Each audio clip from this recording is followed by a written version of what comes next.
मथुरा में दुख गोकुल में सुख।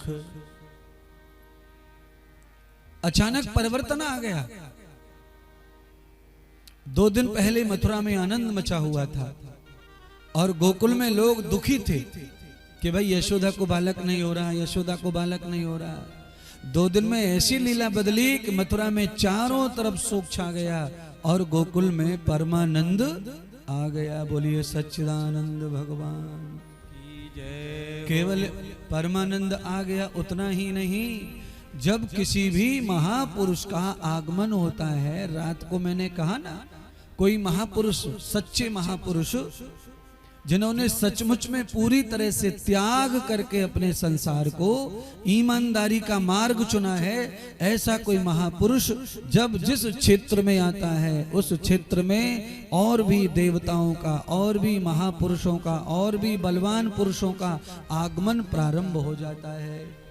सारे देवता गोकुल में पधारे, पर देवता ही नहीं, देवों के देव महादेव भी गोकुल में पधारे। महादेव का भी आगमन हुआ। देवताओं ने महादेव को संदेश दिया प्रभु के आने का, तो महादेव भी गोकुल में आकर के पधार गए। महादेव ने पधार करके अपने महादेव गिरी नहीं दिखाई, शंकर गिरी नहीं दिखाई, भगवान गिरी नहीं दिखाई। क्या दिखाया? तो कहा भाव और भक्त गिरी दिखाई। तावते भक्त योगस्य मूलम भवतन्न समनसौ सचेत सावरे पसो मायज्यम हिम शिष्टम मायज्यपतिम भगाय।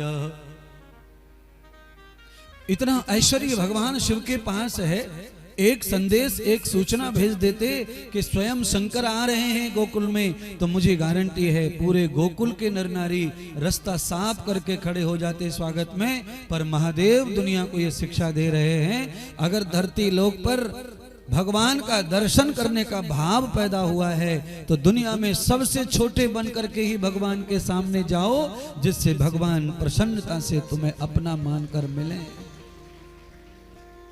अच्छा बोलिए, मंदिर के दरवाजे की चौखट की जो हाइट है वो है 6 फुट की, और तुम 16 फुट के होके चले जाओ, वहां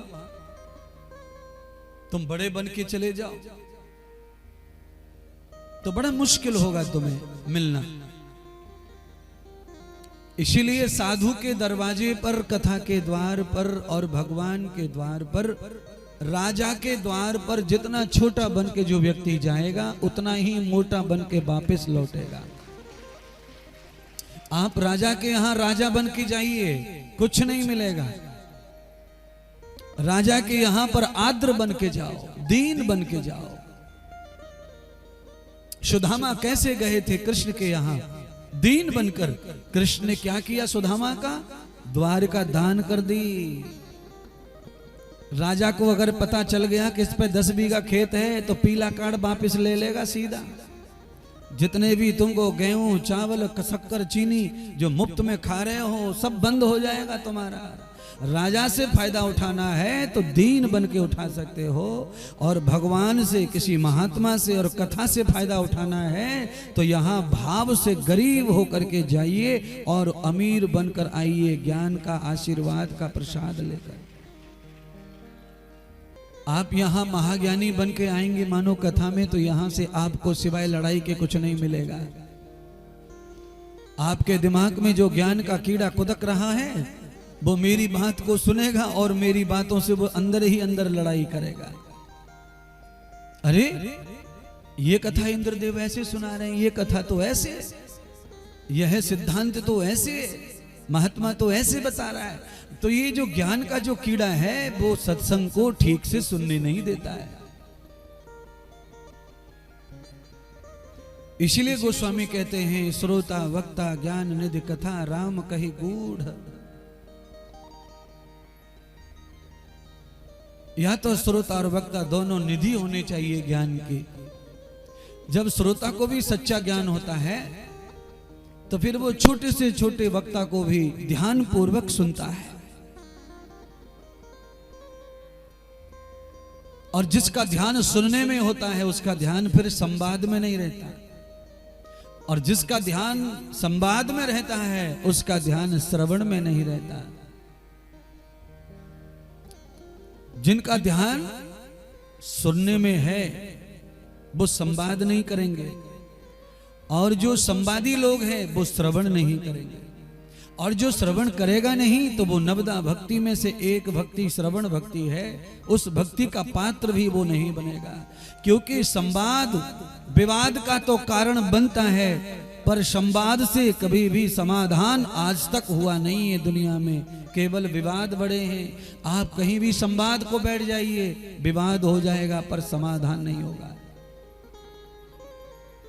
आज तक इतने शास्त्रार्थ हमने सुने, इतिहास में पढ़े, सभी शास्त्रार्थों में विवाद हुआ, दुश्मनी हुई, मार काट हुई, हार जीत हुई, पर समाधान नहीं हुआ।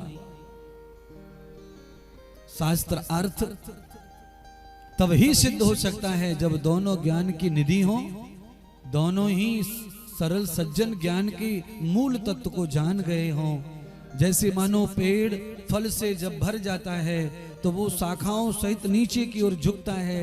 ये है अच्छी आत्मा की पहचान, ज्ञानी आत्मा की पहचान, किसी भक्त की पहचान, किसी पावरफुल आदमी की पहचान अकड़ नहीं है।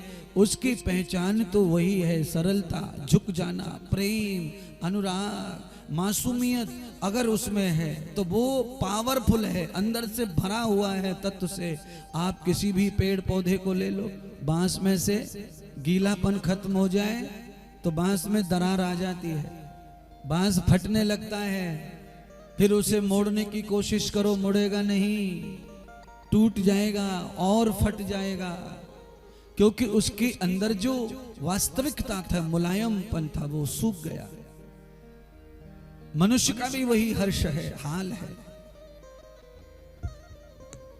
मनुष्य को भी चाहिए कि वो हमेशा भरा रहे इन चीजों से।